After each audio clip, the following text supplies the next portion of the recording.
Welcome to Luca is a Billionaire, where the only thing I invest in is your answers. In this video, I will explain how to use the Montessori division board. This hands-on material makes understanding divisions simple and clear.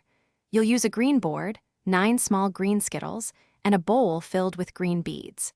The board itself features a green field with 9 distinct holes along the top edge. The Skittles are placed in these holes to represent the number you are dividing by, while the beads are used to represent the total quantity being divided.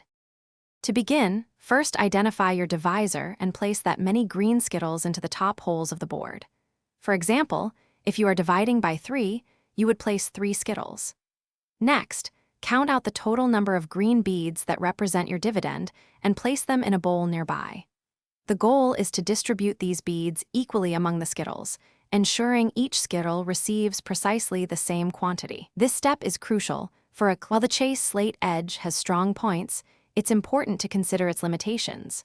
This card does not come with a rewards program, so you won't earn points or cash back on your purchases.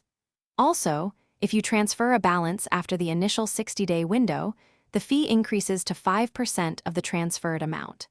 Remember, a variable annual percentage rate will apply once the 18-month introductory period concludes.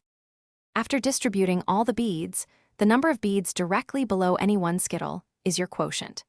This shows how many times the divisor fits into the dividend.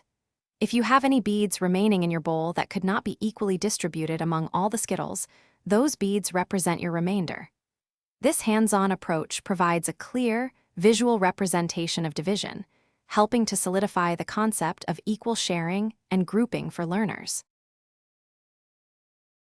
Thanks for watching and please subscribe. It's the best investment you'll ever make.